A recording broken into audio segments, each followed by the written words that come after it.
Good morning, everyone. Thanks for joining us this morning.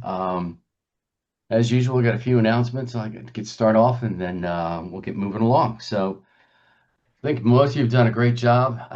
Rename yourself if you need help with that. I think there might be one person I see out there. Reach out to our tech team. We got Sue DeGrava here. We got Dick, and we also have Chuck. So they'll be happy to help you with that if you need assistance. Um, in a couple of weeks, we're actually a little less than that. I'm going to have a spring cleanup event up at the extension office on Friday 13th, March 13th. There's I think Carol may have helped send out an announcement. If not, I'll follow up with her. The goal is a couple things. One is we're going to assess all our tents. We're going to open them up, look at them, see all the pieces are there, do any minor repairs. We're going to paint or mark the tents to make sure and if they go to an event, they recognize it's a Master Gardener tent. Then we have to move all these tents into where they're our new storage area, and we have to clean that storage area out. So there's a lot of moving things around.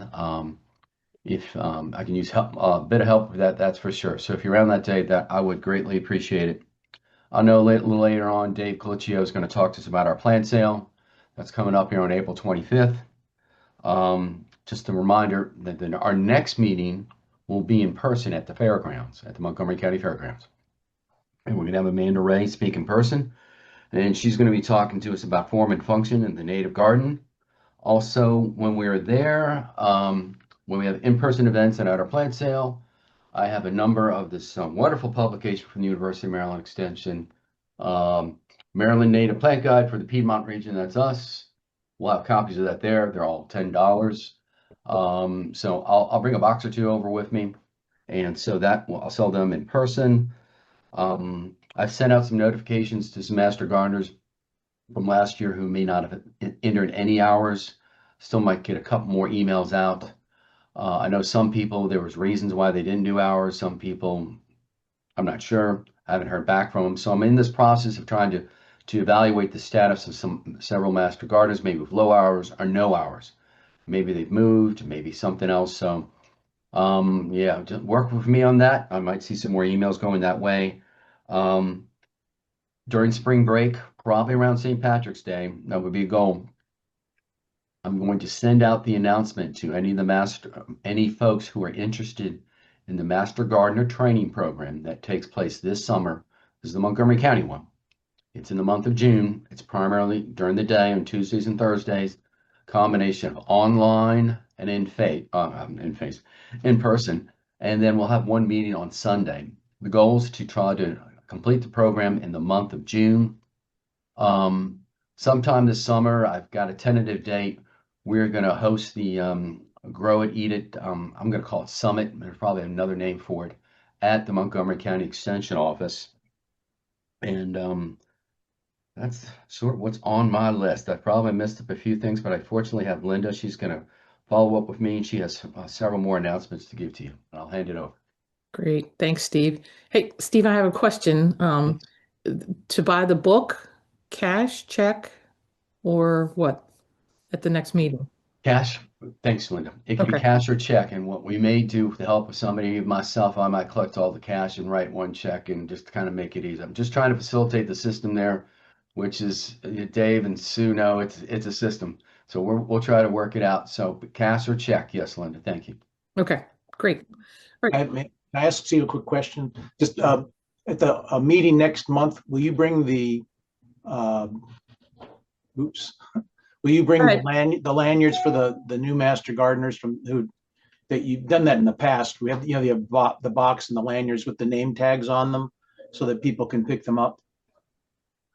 I stopped doing that, Dave, because what happens is if I pick them up on a Wednesday and they don't get to a Monday, on many occasions people drop by and saying, "Where's my lanyard?" Okay. And so I've just I know, Dave. It's I used to have Linda Waters. She would pick them up and bring them back, and now there's a several day gap. And I've had a number of times where people come in and go during that Steve, gap. Where do I have? I'm a mile away. And I'm on the tech team. I could pick them up in the morning and bring them back in the afternoon if that's helpful. That's very helpful, Sue. That would be very helpful. That'd be wonderful. Thank you, Sue. Excellent. All right. Well, let's go on to our announcements. And there are many of them you can see. So hang in there. Plant clinics. Volunteer opportunities for plant clinics are now open. The signup.com sheets for the 2026 season are available for all at our Master Gardeners website at the Volunteer Opportunities link. All Master Gardeners and interns are invited to start signing up for volunteer spots at plant clinics. Starting April 1st through the plant clinics start April 1st and go through October. There are weekday clinics, Saturdays, Sundays, lots of opportunities available throughout the county at 14 plant clinics. There are spots that are saved for interns at every location and date. If this is your first time using signup.com, you may have to enter your email address when you sign up. Otherwise, just scroll to find the location near you and click on it, and then choose your date. Click on it to sign up.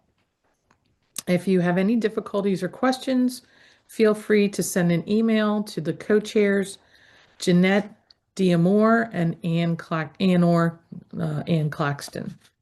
All right, urban gardening. Urban gardening remains the same. The sign-up sheets for urban gardening will be available starting Friday, March 6th. The urban gardening program is held on the first Saturday of every month from April through October at the downtown Silver Spring Farmers Market. It's a lively location with lots of gardeners and would-be gardeners coming by the table for information and demonstrations. We have a different educational topic every month, usually about gardening in urban or small spaces. And there are 2 open spots saved for interns every month. Take a look at the sign-up sheet at the Master Gardener website for volunteer opportunities link. Scroll down to urban gardening. For questions, please contact the co-chairs, Lana Shea or Ann Claxton. Background checks for Brookside plant clinics. An important reminder for anyone planning to volunteer at plant clinics at Brookside Gardens. The Parks Department now requires an annual background check for all volunteers, including master gardeners at the county parks. The Park Department accepts only its own background check, not the one we get for master gardener activities. Luckily, the park's background check process is free and only takes a couple minutes. Instructions and the necessary links will be sent out by email and will also be posted on the signup.com page for each date where you sign up. So thanks for that. Next, the National Capital Area Garden Club Garden School Course 2. The Montgomery County Master Gardeners and the National Capital Area Garden Clubs are offering the Gardening School Course number 2 at Durwood on Thursday and Friday, April 9th and April 10th, with a fabulous lineup from the Master Gardeners Speaking Bureau and Paul, is it Tukey? I guess. Gardening School Course 2 is the second of 4 courses in the National Garden Club Gardening School curriculum. It is important to know that the courses do not need to be taken in order. Course 2 will cover topics like lawn alternatives and growing grass, irrigation and water, plant diseases and garden pests, are combined with a tour of the Durwood Demo Garden. There's also growing fruit, growing for wildlife, and growing vegetables. This is a 2-day, 10-hour event. There is a registration fee, and Steve is granting 10 continuing education hours to those who attend. Those Master Gardeners who are members of the NCAGC may take the course for credit towards the gardening consultant's status. And if you have questions, you can contact Danielle Brabazon. Update on the rupture of the DC Waters interceptor near Lock 10. As we are all aware, DC Water's 6-foot diameter interceptor near Lock 10 ruptured on January 19th, causing 60 million gallons per day of untreated sewage to flow into the Potomac River for at least a week. The West Montgomery County Citizens Association invites everyone who is interested to attend their next meeting, which will feature Dean Nakjakis of the Potomac River Keepers Network.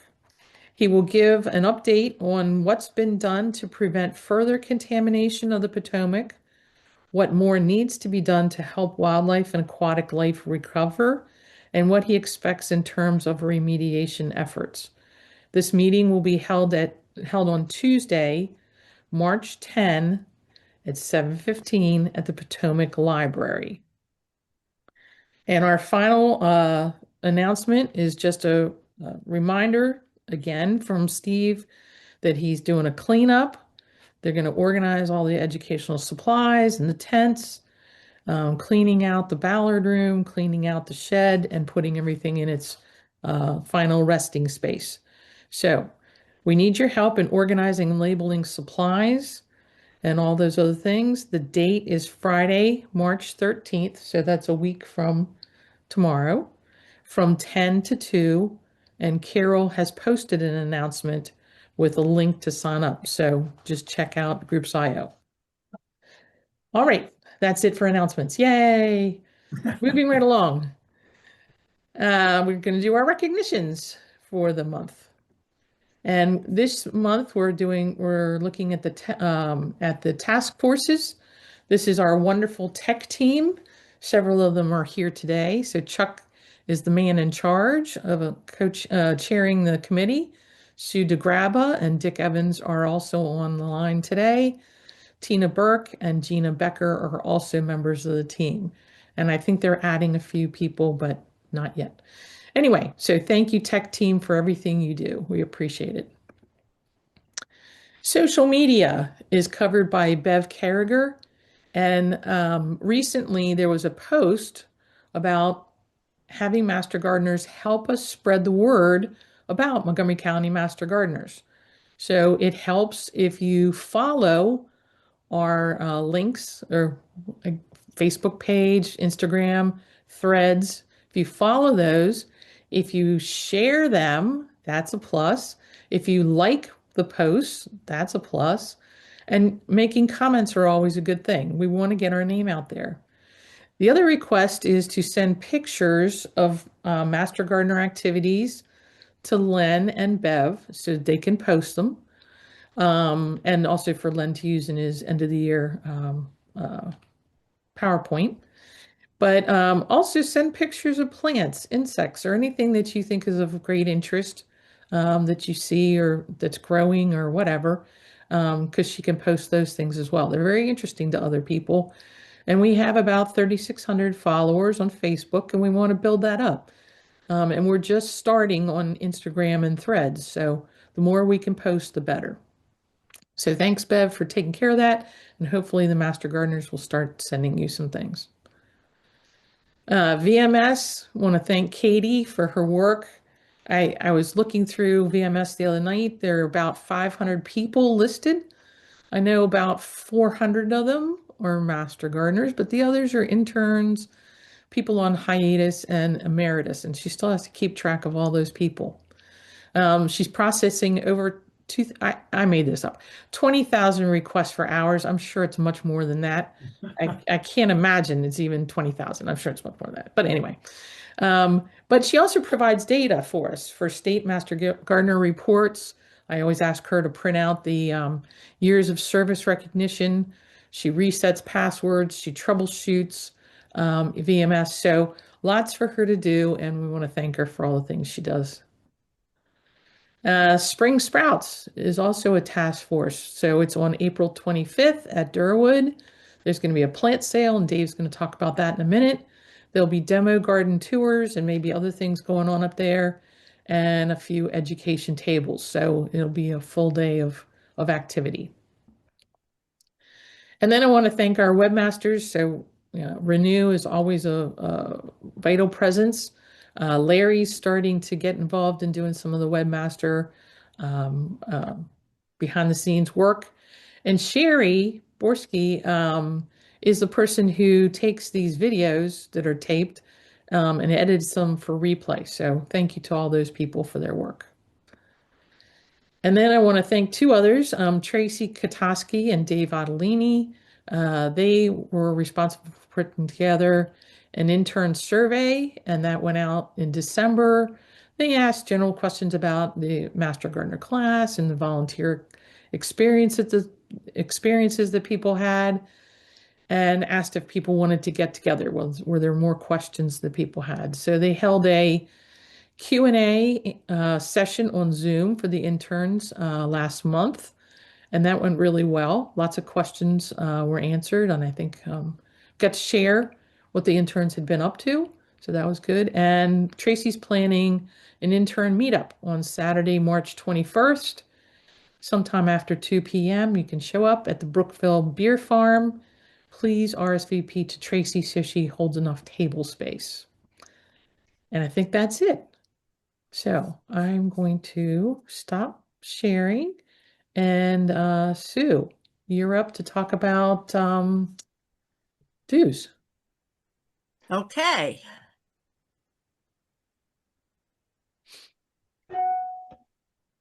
All right. As you all know, it's that time of year when we ask you to pay your voluntary dues. There are 3 ways to pay. Online using Eventbrite, there is a convenience charge associated with this, a check payable to the Extension Master Gardeners for Montgomery County, and then if you want to make a tax-deductible payment, you would pay it to the University of Maryland Foundation. And why am I, there we go. So online Eventbrite, it's on our website, or check payable to the University of Maryland Extension. Please put in the memo line, Montgomery County Master Gardener dues. Do not put the foundation number in the memo line, and please mail it to Durwood to the office and they will submit it. Same thing for University of Maryland College Park Foundation, Inc. Please, please, please put the foundation account number in the memo line, and then again, mail it to the University of Maryland Extension at Muncaster in Durwood. To date, 73 people have paid their dues. Thank you, thank you, thank you. This is really an important source of income for the Master Gardeners. There are 130 Master Gardeners on this call, so there are a couple who maybe have already paid in March. Thank you. If you haven't, please consider making this. Also, you can make an additional contribution should you choose to. And then again, a reminder that payments to the University of Maryland Extension, even for donations, are not tax deductible. If you want to make a tax deductible contribution, the payment needs to go to the University of Maryland College Park Foundation. Hey, Sue, Yes. if people are sending a check to Durwood, who do they send it to, Christina or to Steve? Well, it goes to the University of Maryland Extension at Durwood. So I believe Christina opens the mail. Okay. So yeah, either one of us, Dave. But Sue's right. I ended up giving it to Christina anyway. So Okay, and I'm going to hand it over to Dave to introduce our. No, it's No, Dave to talk about the plant sale. Wrong it's Dave. the other Sorry. Dave. All right, good morning, everybody. So we are 7 weeks away from our plant sale, which is going to be on April 25th at the Extension office from 10 to 2 for the general public. Master gardeners will be invited to participate in the sale starting at noon. We want to get an idea of what the general public wants. So as we grow this into the future, we expect that they'll be a big part of the consumer base. We have ordered over 600 plants, 100 different varieties of vegetables, tomatoes, herbs, a real nice selection of Maryland natives, other perennials, and a few mixed annual baskets.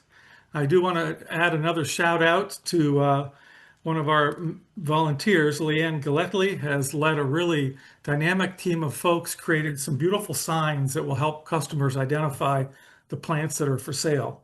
On March 16th, we'll put up a volunteer list. We're going to need about 35 people for the plant sale that day. Some of the shifts are 6 hours if that's more than you can commit, and you have a buddy who would like to split that shift with you. Whoever would like to start the day should sign up for it. Shortly, we'll have a flyer available to take advantage of all those social media contacts that we want to connect with. And the last thing I have is kind of an odd request. As part of the sale, I need 3 decks of playing cards. They can be old or new, doesn't matter. It'll be part of a holding area, pickup sale area. And I need 6 2-liter soda bottles that'll help serve as plant stands. Anyway, I'm sure Carol will put my address in the announcements, and I look forward to your participation on April 25th. And now to Dave O. Oh, hey, Dave, if I Yes. can stop in there. I just want to make one clarification. On it's the University of Maryland, because of our procurement system, we're real particular how the checks are written. And I should have checked with us soon. I apologize to that. They no longer want you to put the word extension. They just want University of Maryland. We're all one big happy family. So that's on my end too. I should have caught that. So if you make a check, don't for the foundation, that's all great. What Sue put up there. But if it's the University of Maryland, we don't put extension, they're going to return it. I know, what a pain. But I'll put that in the chat as well. And thanks very much. I'm sorry, Dave, let you take it over. No, it's no comment. Okay. As a former employee, no comment.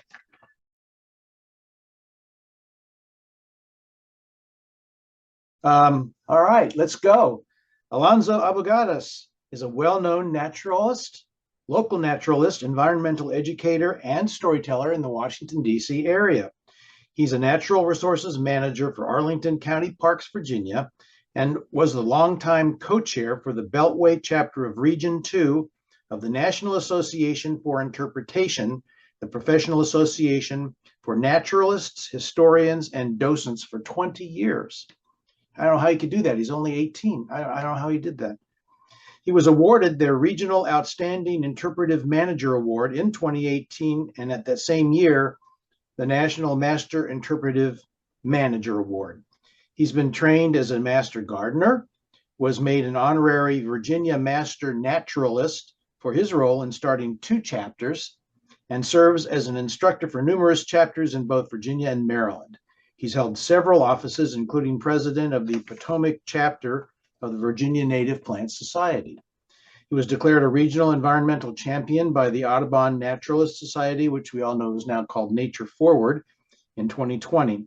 In 2022, he was inducted in one of the most exclusive field biologist clubs in the nation, the Washington Biologist Field Club, that's operated since 1901, with just 65 active members.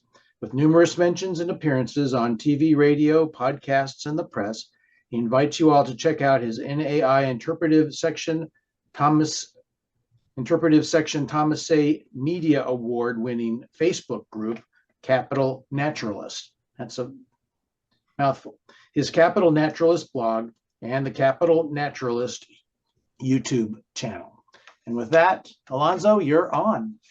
Thank you, folks. I thoroughly enjoy being having the opportunity to speak with you folks and so forth. I'm a paper pusher now, which is why I started Capital Naturalist, and so I take I take every opportunity that I can to actually talk to like-minded folks and so forth. And being a master gardener, hey, you guys are definitely like-minded folks. So just a couple of quick things. I'm going to share my screen in just a second. When I do so, I will also reduce so I can't see you guys and they not get distracted. I won't see, for example, what's going on in the chat or hands up or whatever. So if you have questions, would you please put them in the chat, and someone is following on. If we get to a certain point and there is a lot of questions, which means that that we should probably answer them sooner than later, then we'll stop and do that. Otherwise, we'll hold the questions until the end. So having said all of that, I'm going to, let me see if I can share my screen here. Oh, and wouldn't you know it, we just tested this and it has disappeared. I have no idea what happened to my presentation as we checked this right before Yeah, we we started. did. And it completely disappeared off my screen. So folks, hold on one second. I'm going to restart my program, open it back up again. So sorry folks for the for all of this, but I'm going to see if I can open it back up again. No idea how, when we tested right before we got started too.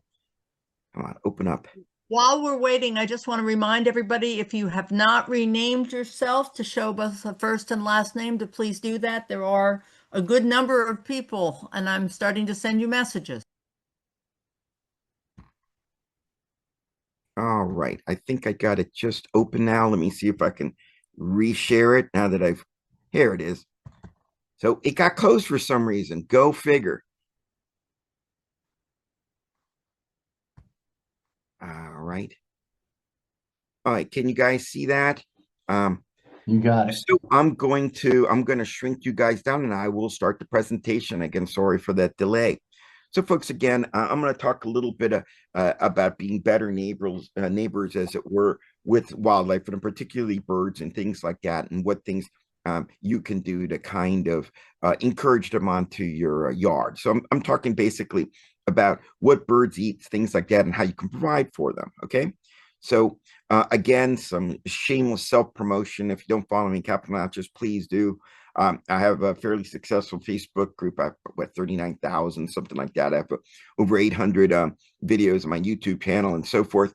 And if you want to know more about me, you can check out Capital Nature. It's not Capital Natchez, it's a different group, but they host my my account, and there is my contact information in case anyone wants to get in contact with me. So again, let's start looking at what you can do. And a lot of times it depends on you providing habitat. And again, the four things that at least the National Wildlife Federation looks at as far as habitat are food, water, shelter, and space. And we'll go into them in just a little bit. And there's several ways to get your yard certified as a natural habitat. Okay, I will say I am a certified habitat for National Wildlife Federation. And again, because I provided examples of the different kinds of food, water, and shelter that I provide. You can also get a certified by Audubon at Home, which again, they do it slightly differently. They have something like 50 different wildlife and things like that, which can be found. And if you look at them and they're provided, then obviously you're providing the habitat that they need. So lots of different ways to get them certified, and let's look a little bit at what you need to do. So water is one of those things, and a water feature, even if it's a tiny one, can attract a ton of animals. And as an example on the top there, you can see my own little pond that I have. It's 100 gallons. You can basically just jump right over from one side to the other. And so it's a good little pond. And I've got some native plants, some non-native plants in there as well. And it works especially well if you start a pond or something to seed it. If you have a really good pond that you're really crazy about, whatever, take a little bit of mud from the bottom of it and insert it into one of the plants, the base of one of the plants that you have in there on the bottom of the pond or whatever. And if you do that from several different places, a lot of different things are in there, small little insect things like that, some seeds, and that starts off, inoculates your pond, some people call it, they get it going. So it's a good way of doing that. Go to your favorite couple of ponds, put it in there, and now you've gave them a jump start, as it were. The other big thing is to provide movement. If you can possibly provide movement in the water, that is an important thing. What I do is I have it, I don't know if you can see my cursor, but right over here is a very small little solar operated fountain. And I put it in there. It's anchored on the bottom, and it's great. And the sound of water, particularly during migration, is a great encouragement. I get all sorts of birds and things like that that come down to the water, and it's because they've heard and they could hear the water running in there, and it's soothing to me, and it's very soothing to the birds to then stop by and get it. And it can provide amusement too. Just as an example, I like to sit there and watch my pond during the different parts of the season, and it's great in summertime when birds need a bath. And I love watching them hear the water coming over there. And my favorite thing is I have lots of blue jays that love to use my yard, and they love to see there. And so instead of like landing on one of the plants or one of the things like that, they love to land right on the fountain and let the water hit them. The funny thing is, though, as soon as they land on the fountain, since it's solar operated, they stop the water from flowing, right? They block the sun. And the confused looks on their faces as they repeatedly land on what they thought was water, streaming out of there, and it's stopping constantly, is very, very funny. So, it's great to provide water. And again, in this year, I was just talking to some of the folks earlier when I came on. It is important also to make sure that the water doesn't freeze. This last cold spell we had, we seen how important water was for wildlife, right? So anyways, water is one of those things, if you can possibly supply it, even if it's a tiny little bit, it goes a long way towards attracting all sorts of wildlife. So other types of shelter, the best shelters, of course, is your garden itself and putting native plants. We'll talk more about it. But if you want to go more artificial about it, you can build different kinds of bird boxes. And you got to protect them against predators. You have to do all sorts of things to make it worthwhile. The size of the hole is important, whatever. So building bird boxes. If you want to know more about them, I'm also the On the Wing, the bird writer for the Bay Journal. And here are two, the different places. If you want to look up, do On the Wing or just Bay Journal, put in bluebirds, or put in tree swallows, and my articles will come up, and I'll talk a little bit about what you can do to invite these birds to your yards. Okay. Some things that don't work: bat boxes. Bat boxes don't work. Okay. They do not work. 95% of the time, you will not get bats. Occasionally you do, but even the best placed box, very large, in the right location, just the right size, with the right materials, right near places where there's tons of bats, and you still won't get them. It's just one of those things that in our area, they do not seem to work. Other parts of the country, different story. They have different kinds of bats. But in our area, bats do not use our bat boxes well over 90% of the time. So instead of wasting your time and putting up these kinds of boxes, invest your money in other types of things, whether they're bird boxes or bee boxes will work too. Although I will say many of the bees that you do attract, unfortunately, are not the native bees. We have two types of Japanese horn bees, and they're the ones who use them more so than anything else. But they're still pollinators. It's kind of neat to do. I have a blog article down below on bee nesting structures if you want to learn more. So, anyways, there are lots of ways of providing it. The number one way, native plants.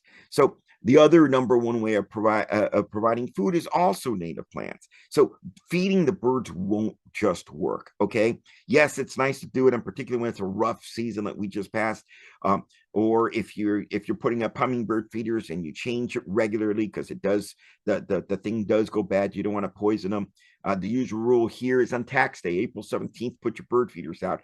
That's when the first hummingbirds are coming into our area, the males coming in at first. But the best way is to incorporate native plants into your landscape. This also means that, unlike bird seed and things like that, where even if you lose hulless seeds or whatever, so you don't create a mess underneath, you may attract things you may not want to, including rodents. So you want to really attract birds. It's nice to have bird feeders, but there's an old saying about why people put up bird feeders. It's not to attract the birds. It's really for the people. Okay. You're bringing in the birds in places that you can see. And so it really is more for you than for the birds. Most bird feeders make up much less than 50% of the food that they get. The food that they really need is in your garden. Okay. So that goes on to the next thing. So 96% of our land birds feed their young insects. And the number one food that they feed them are caterpillars and sawflies, which look a lot like them. That is the major food source, especially while they're breeding in our area. In fact, that's one of the reasons people think that the phenomenon of migration started. The birds don't leave so much because it's too cold for them. They leave because it's too cold for much of the food that they eat, which in this case are caterpillars and so forth. And they time their visits and migration around when these caterpillars and things like that are being born. Okay. And the other thing I mentioned, that bee boxes don't work, but you know what? We have 18 species of bats here in the Mid-Atlantic. All of them feed on insects, and the vast majority of them, the major thing that they feed on are moths. And what are moths? They're adult caterpillars. Okay, so folks, if you want to do this really, start thinking about planting things that attract their food, and in that case, it's the native plants that they evolve with, and that's how you attract birds, really. So we'll talk a little bit more about that.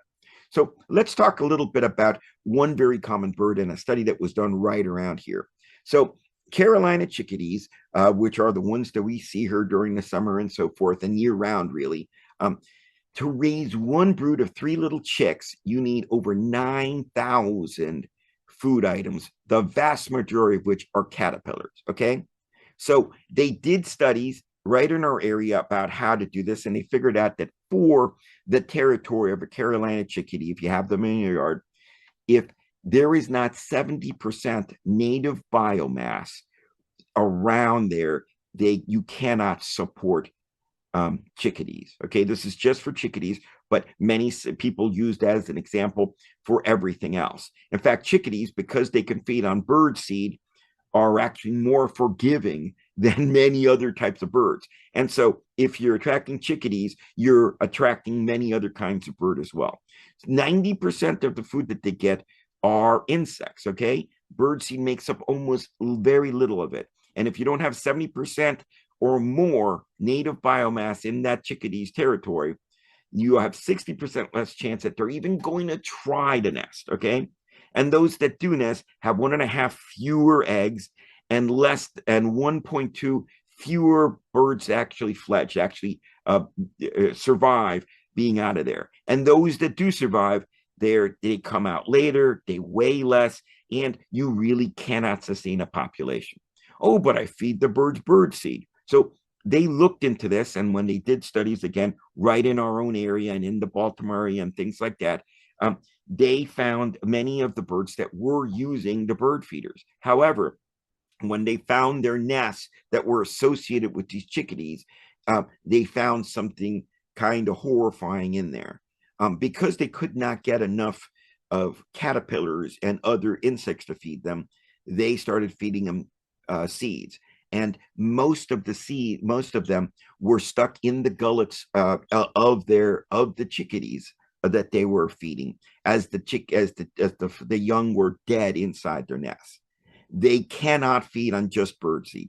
They need the meat, the protein, which is supplied by insects, and feeding them just birdseed is not going to do it. In fact, studies have shown that the birds die when they're just fed birdseed. Birdseed is not what you need to do. What you need to do is supply the food for the insects that then feeds them. All right. So that brings us down to this. Why do we use, native plants? And it has a lot with evolution. They provide more food and shelter for other animals because they evolved with them. Okay. And they are preferred by the native wildlife, again, because they evolved with them. And they're also adapted to the right types of niches or whatever that we have. And again, the mantra for us, master gardeners, right plant, right place. If you have a plant that already grew here and you put it in the proper place, you don't need to fight the elements. You don't do anything like that. Just pick the right plant. You put it in there and it grows because it's always been evolved to grow there. And all the animals depend on it, then also benefit from them. And there's tons to choose from in the Northern Virginia area. And again, I know you guys in Maryland, but it's the same type of thing in our region. There are over 1,700 native species around here. lots to choose from. The same plants can have multiple uses, as I'll show. Many of them are super attractive if you know how to pick the plants or whatever. And then go on to the big thing for them. Knowing that insects, but because they can lay a ton of different kinds of eggs, and I apologize, I have a parrot, and when he hears me talk, he sometimes chimes in as he's doing right now. So that noise you hear in the background is my little Senegal imitating and just making noise back there. Anyways, so insects, about half the insects feed on plants, okay, half of them. Of those, 90% of them are specialists. So we need specific plants for them to feed on. And those are the ones that they evolve with, which are native plants. Most of the pest species and things like that are, for the most part, introduced species that are generalists that came from other countries. Ours, they evolve with the plants. The plants have their defenses, so they're not a big deal. It's just aesthetic value that you may sacrifice, but that is what you need to do. And I'm not saying that you can only plant natives, but include natives, because the more natives that you plant, the more that you supply for wildlife, which includes birds. Okay, so, oops, sorry. There it goes. So here we go. These are some studies done by Talamy, and these are very, very old. Okay, so for example, the numbers here are much reduced. His grad students are finding more and more. Like, for example, oaks, they actually support 557 different kinds of caterpillar species. Okay, so here are several of the top keystone plants that supported stuff. These are the woody plants on one side, and on the other side we have and on the other side, we have perennials, again, the top 10 and how many things they look at. And then on the right-hand side, I've included, again, from Talamy study, several of the common non-native plants, some of which are invasive you don't want to have anyways, but you start looking that they supply much, much less. So, it really means that these things, wherever you plant one of these things, there are much better native alternatives that will do much. One of the ones that people talk about all the time is butterfly bush. I planted for the butterflies, but you have to remember, the butterfly bush only supplies of food while it's blooming. Only one species, a generalist species of caterpillar, feeds on it. Everything else just comes to the blooms. And so a large butterfly bush, especially if you don't take care of it and it produces seeds, can become a problem. But not only that, it's competing with other things that do much more year round, not just while it's blooming. And you can say that pretty much of a lot of these different kinds of plants. They're listed on here. So again, they evolved with the native plants. The native plants is what they prefer and what they need. So I'll just give an example. So let's look at oaks. And oaks are very, very cool plant, and they are a keystone plant. When you look at them, you'll find out that the acorns and so forth feed over 40 different mammal species. There are over 60 plus different kinds of birds that also feed on them, in particularly those that produce very small acorns like pin oaks and willow oaks and things like that. There are also 61 wood-boring beetles. And why do I put the wood-boring beetles to put in there? Because that's what feeds the caterpillars. That's what feeds the woodpeckers that are in there, that are digging into there to try to get these out. It also feeds leafhoppers that feed birds. There are over 550 centipede wasps. These are little things that form little living homes on there, of 805 that have been recognized here in the mid-Atlantic area that feed on them. And with those are all sorts of things that are inclines that live within these little galls that come in there, which again have adopted not really to hurt the tree. It's just that they live on there.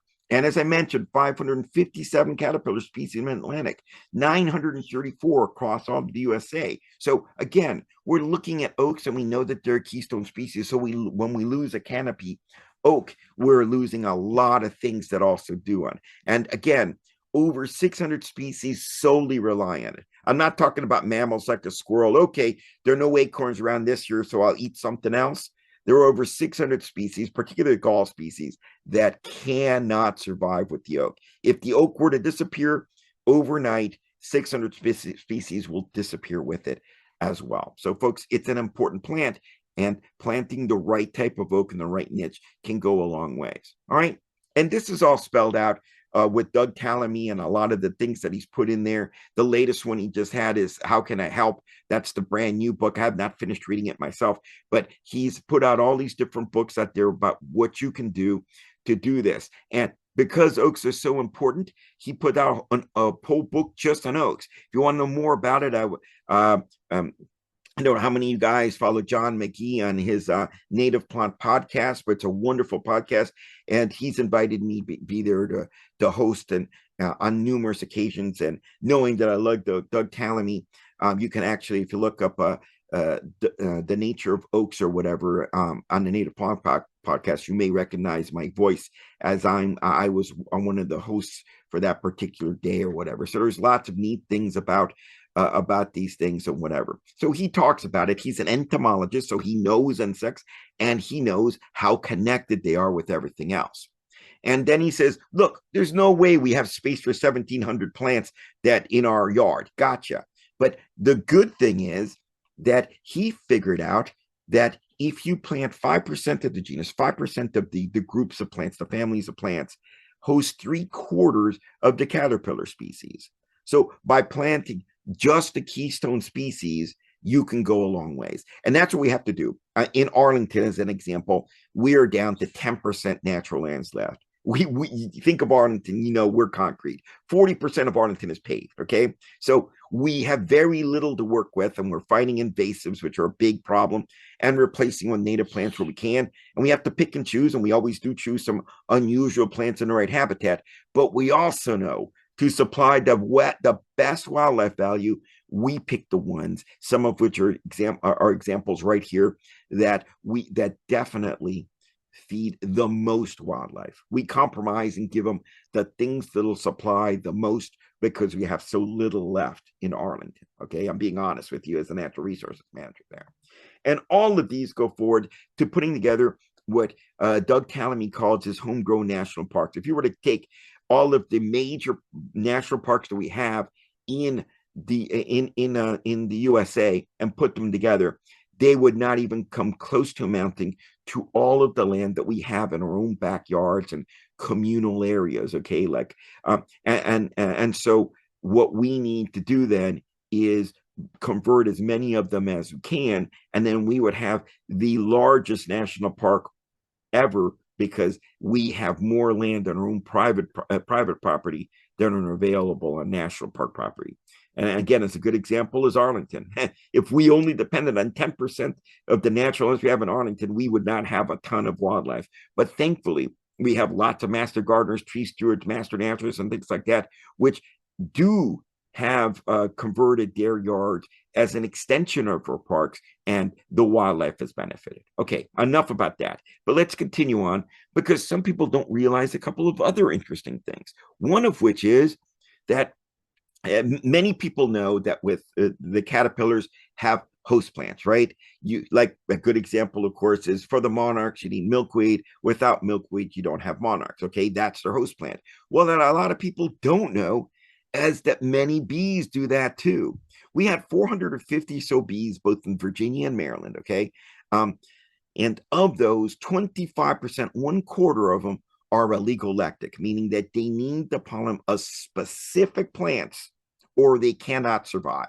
They may visit other plants, but without the pollen, they can't survive. They evolve with this pollen, and without it, they might visit to get nectar from a plant, but they can't raise any young. If you don't raise any young, you're not providing for the future of those different kinds of bees. So I listed here just some common different bees, the different plants that, and some of the things that they host. And again, the whole thing is they evolve with these native plants. You put the native plants in there, and lo and behold, you get these bees. And again, bees, as we know, are in trouble. And this is one way that you can help them out, is by providing for them, because honeybees are generalists. They were introduced back in 1629 in Jamestown here in Virginia, and you know what? They compete with these bees and whatever, but they're not what they need. And many of these specialties bees are go to very special plants or do that many of the times the European honeybee ignores, and lots of other reasons why they're not an equal replacement at all for our native bees. And in fact, frankly, while we may love, you may love, because of the honey they produce and how we use them in agriculture, particularly out west.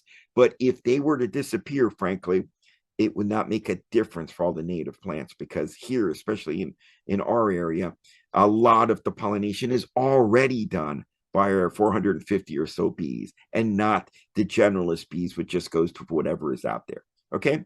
Anyways, just a little bit about planting native bees for something that people don't know about, and that is that that many of these bees are illegal lectic and need the pollen that they evolve with.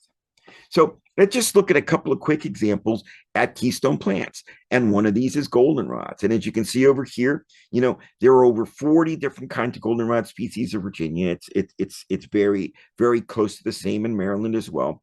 And so they're breaking up into two different groups, solidagos, euthamias, but regardless, they're all very, very important. They provide generalist kinds of things for different kinds of insect eaters or seeds and whatever. Many types of mammals will also feed on them. Tons of different kinds of pollinators. Provides a beautiful, fall type of bloom that if you ever go by there, you can sometimes know you're in a goldenrod patch just by listening rather than just looking, because of all the activity of the insects that are on there. And again, some generalist things such as grasshoppers, 13 different kinds feed on them that then feed many of the other animals. And again, I was talking bees before, 12 of them are illegal lectic to goldenrods. So no goldenrods, these 12 species of bees are gone. In fact, one of them, the Andrena, it's a mining bee, Andrena solidagnus, even has solidagnus, the genus for solidago, in his name, just to show how vitally important it is to him. You lose them, you lose all these 12 species of bees. 115 caterpillar species feed on them. And then that, of course, feeds all the 18 species of bats. That feeds, the 96% of the land birds we have around, whatever. Beetles, you get the idea. Gulls, and I got more of them. You can look up, I have a blog on a goldenrod safari, you can learn more about them, but you guys get the idea. And the same thing can be said about the asters. Again, 40 some different species in our area. 112 different kinds of caterpillars, a ton of other different things. And again, you guys get it. Here's a keystone species, another fall blooming type of thing, fall color. You may plant the goldenrods, you may plant the asters for fall color, but in reality, you're doing so much more when you plant it as being a good neighbor to the insects, which then are good neighbors to the bats and the birds and every other type of wildlife we have out there. All right. Sunflowers. And again, there are 75 different kinds of caterpillars to feed on them. Tons of pollinators. 42 different birds feed on this on the sunflower seeds themselves. That do 16 other mammals. I've written a couple of different blogs on them as well. Sunflowers are another really good thing. And the good thing here, even though many of the pollinators are not, it's not a one-for-one replacement with our native ones. But some of the sunflowers that you provide out there, you guys have seen the birds feeding on the seeds and so forth. So it's a good, in this one, you don't have to go with the locally native stuff or whatever. You can plant some things that are more horticultural and still will provide some wildlife value, even though it may not provide the exact same thing as one of the locally native types. All right. So the flowering dogwood, again, 118 different species of caterpillars, 93 different kinds of birds feed on it. Incredible, because this provides the protein that they need to get out there. 4 different kinds of bees have to have dogwoods out there. And by the way, we have lots of different kinds of dogwoods. We think of the flowering dogwood as the only one. We have lots of other ones. The silkier swamp dogwood, likes moist areas. We have alternate leaf dogwood, which is kind of more edge of the woods type of things. Lots of different kinds of dogwoods out there. But again, they all provide great wildlife value. This is just an example of some of the stuff that they of what they do. Same thing with black cherries. This grows into a large tree. When it does, my goodness. And again, I have a YouTube video on this one. 456 caterpillars hosted. That's 8 keystone species, of which 84 different birds feed on, and 40 mammals feed on them too. So this is another keystone plant. Having one of these wild black cherries out there somewhere in the woods nearby provides a ton of wildlife value. and is, you know, an important thing to kind of consider if you have if you're able to plant either an oak or a cherry or whatever the case may be, and go with natives, because again, we have lots of, unfortunately, non-native ones which are planted, which don't provide the same wildlife value. And unfortunately, as invasives, they compete with many of our native species and outcompete them in many cases as well. So eastern red cedar, an edge type of thing. Again, although it only hosts 42 caterpillars, 90 different kinds of birds feed on its fruit. And again, it's one of those where the fruit stays on for a long time and birds just love to feed on it. And that's how and the reason that they produce these fruits and whatever is because that's how these plants are spread. You plant this thing, and guess what? Now all of a sudden the birds are going to some place to poop it out. When they do, they poop out the seed complete with fertilizer. They've planted another juniper or dogwood or whatever the case may be. All right. So anyways, our red cedar is another plant if you have the space or whatever in order to plant it. Otherwise, enjoy the ones which are growing in the wild out there too, because the birds are. Serviceberries. Here's one that's planted because of its beautiful aesthetic qualities, but you may plant it because it looks beautiful in the springtime, but you're still feeding 42 birds. You're feeding 124 caterpillars. 24 mammal species feed on it, including people. I have a couple in my yard, and guess what? Even though these are short, it's one of these what's it called? I think it's called hedge. I can't remember the exact name of it. It's a short growing little serviceberry, and even though it's tiny, spreading, that's right, it's spreading serviceberry, and so it's spread from one little tiny tree, and it only grows 6 feet tall or so into 4 now I have in my yard. And even though I don't always get the berries, I'm fighting a lot of different things to get them. When they do, it's an interesting change. They taste like blueberries. There's lots more. I have a blog on this if you want to learn more about that.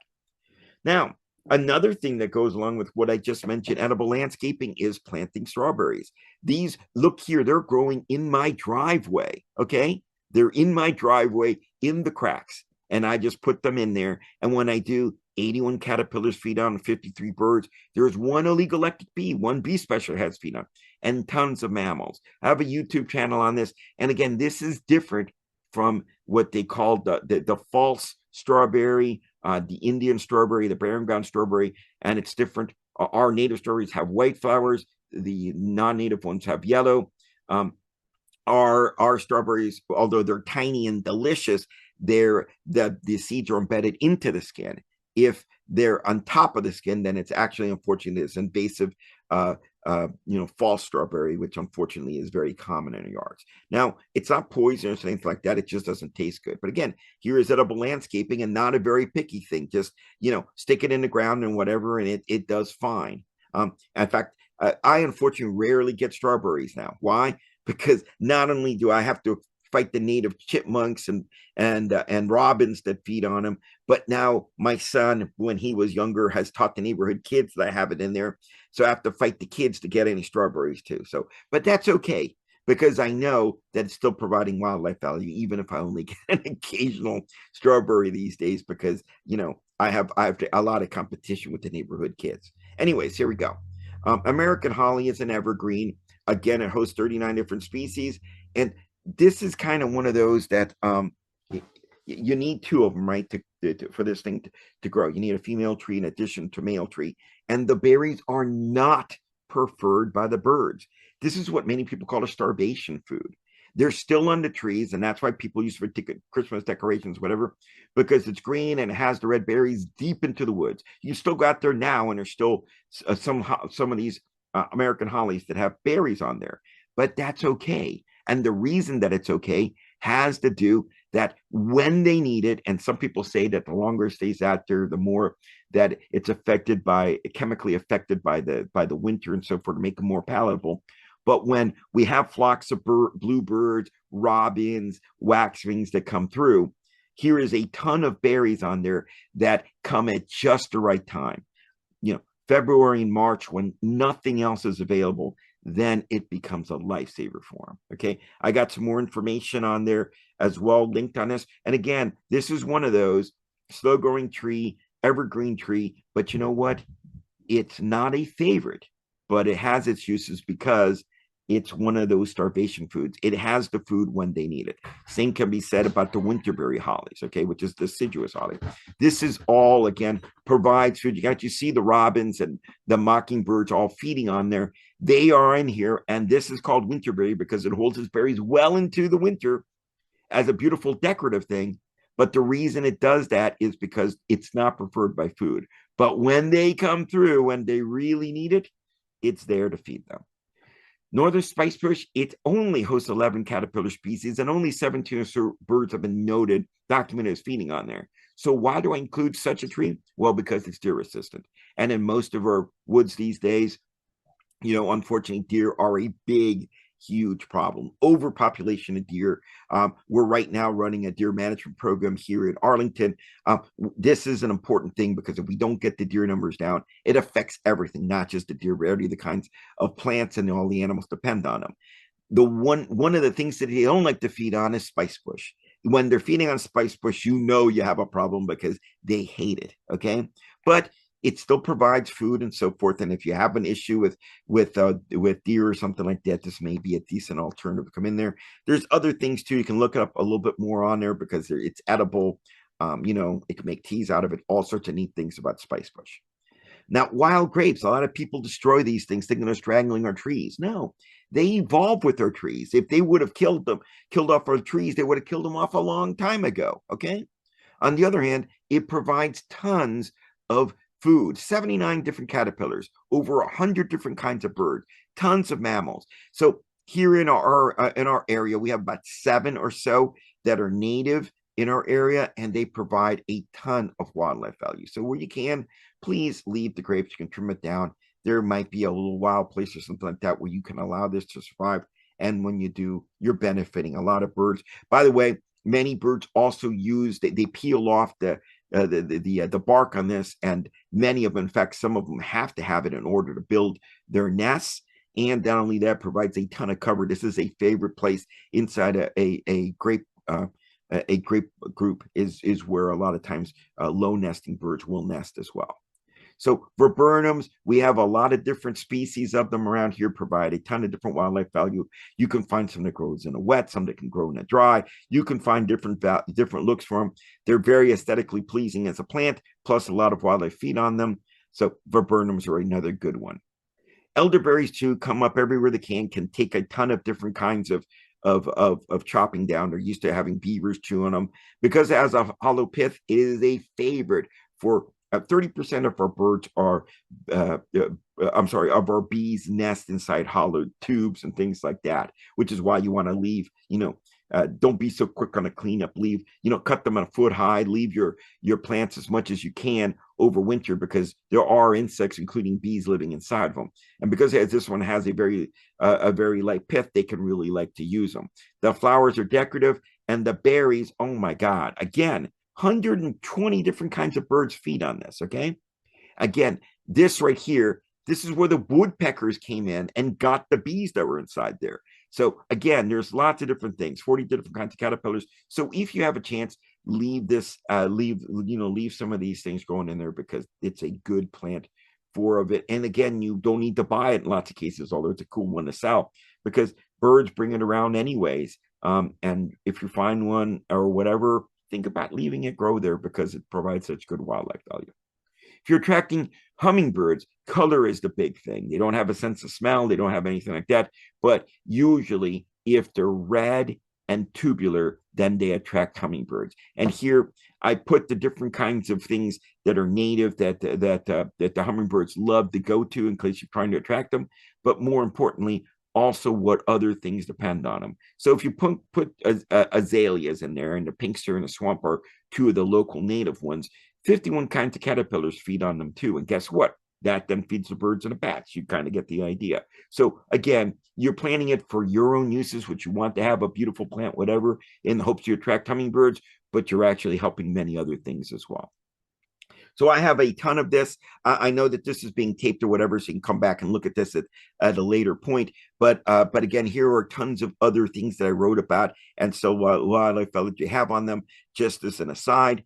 And with that, again, my shameless self-promotion, I'm going to stop sharing now. And hopefully I didn't go too long. I will take whatever questions you guys may have, or if there's no time for that, I'll be happy to, I'll be happy to, you got my contact information. You can always contact me back and email me. I'll be happy to answer that way. But if we do have time, and there are questions, please, let's go ahead and handle them as best we can.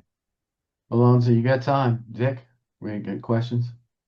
Hi. Yeah, Alonzo, that was wonderful. I think people were so busy making notes, they didn't ask too many questions. But one interesting one I thought, well, the one really that was asked, is there any way to procure caterpillars for birds, and are dried mealworms good for birds? So people put out mealworms for bluebirds and things like that. So here's the problem with mealworms. Mealworms are actually beetles. They have their exoskeletons are made of something called chitin. So it's a good treat for them. It's something, but it's been shown in captive animals, including birds, that if you feed them just mealworms, the chitin builds up in their guts. It's indigestible, and it can actually cause harm. It's also very low in nutrition as well, as compared to a caterpillar and so forth. So you can do it, doesn't harm. It's a nice thing to do to, to feed the bluebirds or whatever the case may be. However, as far as a food for them, it's not a fantastic food for them. There are caterpillars that you can buy. They're not really native, but that people buy to feed their their pet lizards and things like that. But again, it's expensive and it's not the way to go. But all you have to do, though, is plant it, and eventually something will make use of it. The best way of doing this is not to buy the plant. That's great. Put it in the right place and let nature do its thing, and then, you're not going to have issues with tons of these insects either, because the birds and other things will be controlling them. So, you kind of just want to add that extra piece in a puzzle and try to make it as native as you can. And don't worry, the wildlife will find it, and that includes the caterpillars. Excellent. Okay. Yeah, that's really helpful. One question near and dear to me, I like to grow vegetables, and that are there vegetable plants that provide habitat and food for insects and birds without harming plant production too much? Yes, there are. I mean, some of them. A good example of black swallowtails. It's a beautiful swallowtail, and there are native plants that they use, like the golden Alexanders and things like that they would use in the wild. However, if you plant ruse, you can plant native things that you may use in your culinary garden that also attract them. Okay, the same can be said that for most mint, there's only 4 types of caterpillars to feed on mint, but if you plant them, one of them is a really cool little orange mint moth, they call it, right? But again, if you plant the mints or whatever, you may plant for culinary reasons, or because tons of pollinators, including wasps and bees, use it while it's in bloom. But in reality, you're also supplying food for other things that way too. So those are a couple of them. Now, unfortunately, one of the introduced species is one of the ones that are going to attract the most, and that is the cabbage worms. Okay, the cabbage white butterflies. They were introduced in Canada in 1865, I think, and quickly. Why? Because they were a pest in Europe, and they unfortunately do use our own gardens as well, and birds will feed on them. But there's a reason why these butterflies are white, and they're the most common butterfly we have these days. One, because being white, they actually preserve a lot of the chemicals in the plants that they eat, which are mostly things in the cabbage and kale family and whatever. And that makes them taste like they actually, what they end up doing is they retain their waste. Okay, instead of pooping it out, they retain parts of it or whatever, and that gives them their white, usually white color. So when an animal, a bird, feeds on it, it tastes like poop. Okay, and most birds don't like to feed on, which is why you have that around a lot of different places. Okay, but birds do feed them, particularly when they're young and so forth on there. But that is unfortunately an introduced pest species that we have. Now we do have other things like things that on tomatoes, those hornworms, if you can allow them to come in there, there are two different kinds of hornworms that feed on tomatoes. And again, if I can, I leave a couple of them for them, but a lot of people pick them off, got you. But if you do find one and you notice, for example, it has little white, and I don't have a picture of it here, little white cocoons on there, those are paralyzed by chalcid wasps. Let those go. Why? Because those things will then help control them naturally. Each one of those tomato hornworms can maybe grow 30 to 50 different kinds of parasitic wasps to feed on them. If you destroy the caterpillar while it has these things on there, you're losing one of the natural controls, biological controls we have. Let them go. It's a zombie. It's walking dead. It cannot survive. If there's a difference between a parasite and a parasitoid, parasitoids always kill their host. So these wasps, these chalcid wasps, are parasitoid wasps. That caterpillar with those little white things on there, and I have a great video of them actually emerging from them. Okay, but the bottom line is, it's a zombie. It's walking dead. It cannot reproduce. There is no way. Even picking them off them is not going to do it. That caterpillar is dead. So there, those. It's a native thing and whatever. So it's nice to have around. It's a beautiful, beautiful moth when it flies at night. But the bottom line is, you may want to control them. But if you do, just be careful. If it has those little white pupa on there, leave them, because now you're taking out the natural controls which are in there. Right? Are there any? Okay, yeah. Well, yeah, boy, the questions are really coming in now. Okay. Let's see. Well, back to the mealworms. How about live mealworms? Are those any better? Do they have the same Oh, problem? yeah. No. Dead or live. In fact, live is better because they wiggle around and add movement that the things can see, but it's the same thing. If you're actually using them for food for animals, because I work in a nature center, we feed our animals, and we try to collect as many wild things as we can to feed them because it's better for them. But if we have to use mealworms, crickets, or whatever, we actually dust them with minerals and so forth to make up for it. Again, the chitin's bad for them because it builds up in their gut, and two, they have very low nutritional value. So unfortunately, it's not a one-on-one substitute. It's like a bird feeder. It's nice to put out there, especially if it's really, really cold and there's ice and they may want to use it, but it's definitely not a substitute for actually eating wild caterpillars. Okay. Let's see. One person asked if I perform the Chelsea chop to control goldenrod height, am I interfering a lot with caterpillar access to a food source? No. So when you do it, it's before you can check on the caterpillars. There are some caterpillars like go near the top, but most of them hide in there. So if you do a Chelsea chop, chopping the thing down around July 4th to control its height, you're doing it before it blooms. So you still are providing for the pollinators because it's going to rebloom. But more so, if you can check to make sure that there may not be things that are obviously in there and just move them down below it. But most of the time you're not. And, when you do the Chelsea chop, you can just leave it there. If it's not a diseased plant, I chop them and let the stems just go down on the bottom. They act as mulch. And you know what? If there happens to be a caterpillar on there, guess what? It crawls around until it finds it and comes back up the stem again. So it's not a big deal. I do the Chelsea chop on many, not just goldenrods, but Joe Pies and ironweeds, all these tall plants every single year. And you know what? I get tons of wildlife in there, even though I'm doing it and making it much more presentable and not having them flop over later in the season. Well, that was an even better question than I thought. Okay. Let's see. Can you suggest water sources we can usefully and easily provide other than a pond? So there are things, but they require, so even a bird bath, and even if you have a bird bath, and again, and there's something I'll mention now, as long as we're talking water. One thing is people worry about mosquitoes. Use mosquito dunks, okay? They're great, not just there, but most of the mosquitoes that you get are tiger mosquitoes and other invasive species that came over, right? You can find any place, gutters, the plant stands which hold the water underneath. All of those you should put mosquito dunks in to control them. And that includes any kind of water source, be it a pond or, and by the way, these things only affect things in the Diptera family, the things that they have two wings. Diptera means two wings, and dipteras are mosquitoes. Yes, it will affect some crane flies, but in reality, it won't affect dragonflies. They're not true diptera. It won't affect damselflies. It won't affect any of the things with quote unquote flies on them.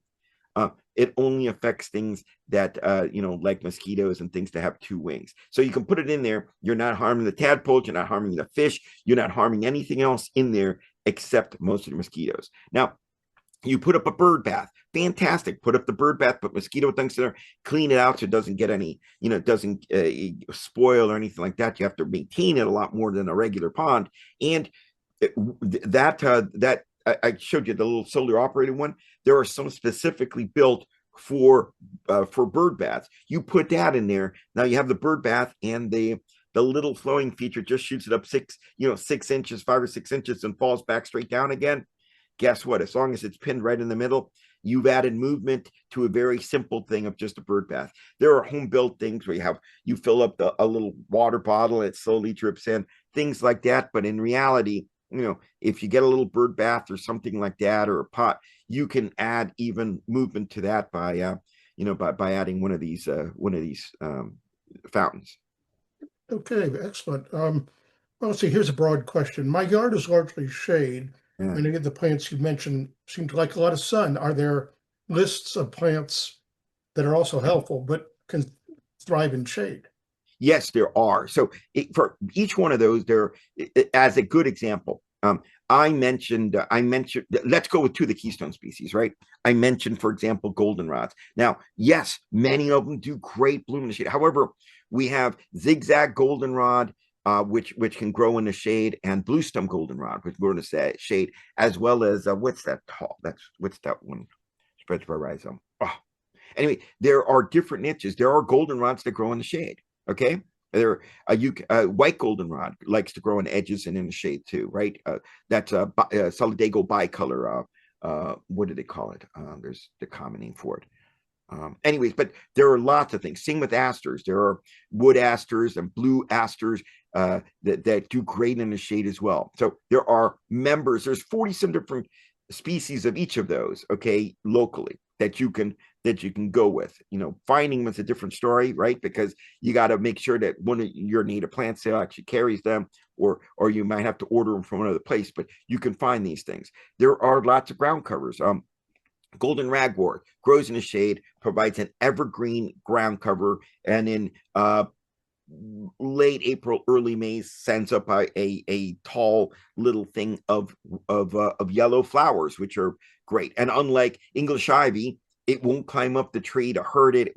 It does not hold a ton of water to invite rats and mosquitoes. So it's a great alternative. However, when it's happy, it'll spread like crazy. So you have to take that into account. So you don't want to put it in a place where it may compete with other things. But those types of plants are fine. And golden ragwort supports over 30 different kinds of caterpillars. So you got lots of things going on with those. There are tons of different kinds of shade blooming things. I don't know as much about Maryland, but here I'm part of the Plant Nova Natives committee or whatever, and so you can go online, Plant Nova Natives, and you can find lists of things, including what things you can plant in the shade and what things it's good for. I believe there is a Maryland equivalent. I thought you guys were selling something to that effect, but there is a native version you can look at too. And then go to Native Plant Sale, especially our Maryland Native Plant Society. They may list a list of different growers and things like that you can find. Support your Maryland Native Plant Society as well. They do excellent work, and then they can recommend good nurseries to sell them, to have knowledgeable people. And if you're a member of them or something, they have. I used to supply some articles for them. Great articles on plants and stuff you can learn from too. Wow. Okay. I need to spend about a month with you just listening. This is wonderful. I love this because otherwise I'm looking at work plans and building things. I'm looking at ways to mitigate things that are happening construction, which is a terrible thing because you always come out looking like the bad guy. I said, well, if you do it this way, you're providing more. But then as soon as you walk in the door, like, it's this guy again. I planned this thing for a year. And it's good. They include me now that they know this early. And in Arlington, at the 30, 60, 90% stages, they include me and other people to have comments on there, of how a park should be and whatever. And it's good because early on I say, look, don't plant this. Try to think about this. This is a good alternative. And there's lots of great alternatives. And I'm helped right now because we just became a part of our plans are we plant native plants, and we're a preferred native plant policy in place. And so I have that to back me now, is that you're really supposed to plant natives. That's part of the real 70% of the plants, and in other places 80% of the plants are native. And so that helps back me up and say, look, don't plant that invasive, whatever. Native plant policy, plant this instead. And you know what? Took them a few months. It's amazing how our own planners now, knowing that these are things they need to do, how much they were way ahead of me. I have to look to, nothing wrong with this. More and more now, all I have to do is say, this is great. I'm glad you're checking with me. And I have to look at everything out there. But you know what?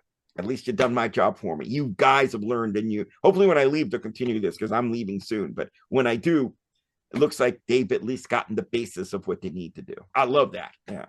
Well, that's excellent. That's one of the, I guess, the last question, and I think you partially answered it, and that is how to influence plantings in public spaces and open areas in the neighborhood. And it sounds like the answer is, in many things, is try to get involved with the people who are doing this work, and begin to explain, tell your story to them. Exactly. It's exactly the case. And more jurisdictions now are doing this. So the two best things that you guys can do for wildlife and being a good neighbor, two things. One, plant locally native plants. Two, control invasives. You do both of those, and automatically your parks, your yards, and everything are that much more valuable to what's out there. Those two things. And luckily, those are the two things that I'm in charge of with Arlington. Controlling natives, planting native plants. We have a it's not commercially available. It's only for our own restoration practices. But we have a nursery. We grow 9,000 plants a year. They're all native plants, locally. We get them from the woods and whatever. We raise them now, and so they're all local, everything like that we use out there. But again, they don't sell them. It's just us. But many, Maryland Native Plant Society, you guys, whatever you guys can look at and supply on these plants, and you guys are educators. I'm talking to the people that I hope will carry that same message out there and also educate others, because that's what you guys do. You guys educate people about the right things, the right ways of doing things. And that's why I was a master gardener. And that's why, I think that this is a valuable presentation, because hopefully you learn something that you can also carry on and tell other people. Thank you. Well, I lied to you a minute ago. This is really the last question now. Okay. There's a couple of people want to know, and that is, someone commented they've tried several of those solar fountains for their best, and they didn't last. They failed quickly. You have any recommendation on one that works and lasts? Yes, and I don't remember. Hold on, give me 1 second. I have. This is the problem with them, because they're solar and things pop on them and algae grows on top of them. They clog. I get 2 years worth out of them, but they're cheap, right? I paid what, $24 for mine, and it's good for 2 years. Let me get it because I have it right here, because I took it in for the winter time because I don't want it out there, working. So it's inside, and I'm gonna take it back out so I can look at the name. So give me 1 second.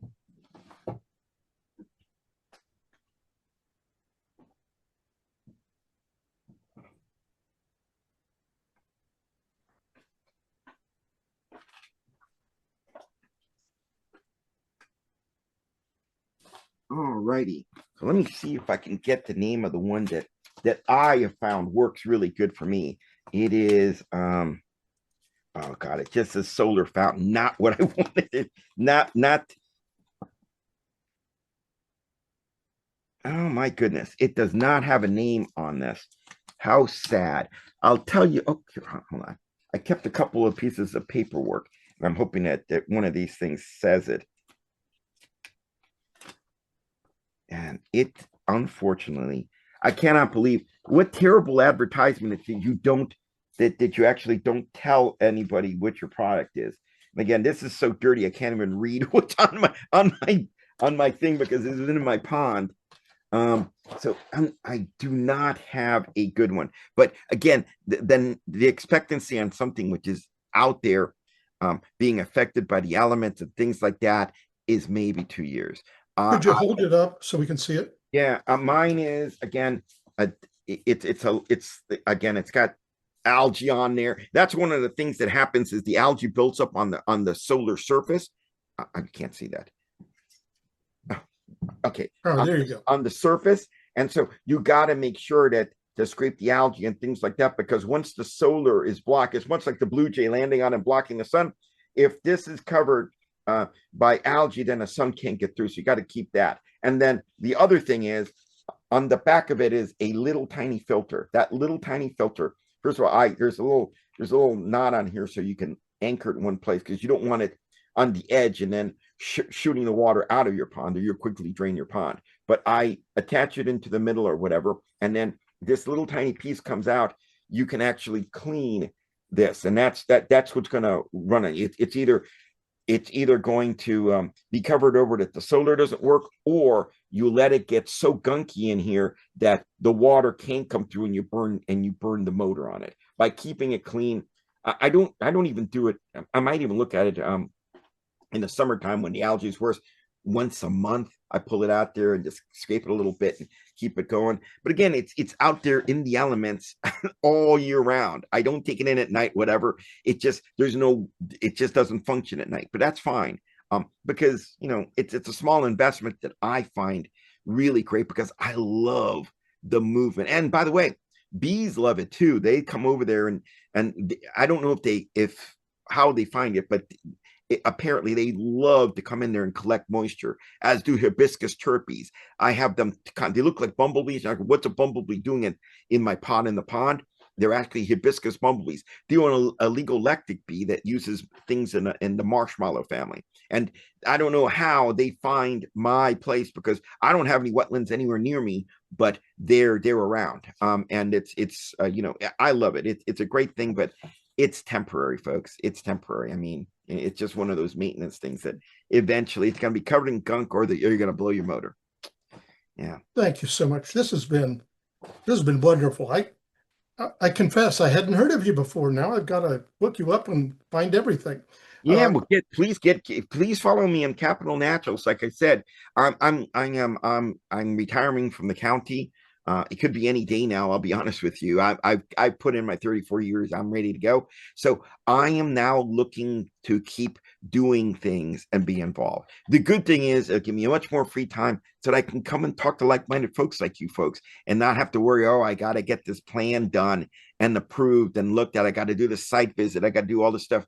I don't have to do that anymore. I can pick and choose what I want to do. So I'm really looking forward to retirement.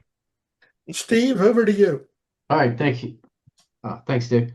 Hey, I'd like to thank everyone for coming today, and especially want to thank Alonzo for his wonderful presentation. Thank you, Alonzo. Also want to thank our tech team. Thank you, tech team. And on all the other Master Gardeners on the board who came and helped speak with today's meeting. And remind you that our next meeting will be at the fairgrounds on April 2nd, and hope to see you there. And I'll wrap it up there. Thanks, everyone. Thank you, folks. Appreciate the invite. Take care.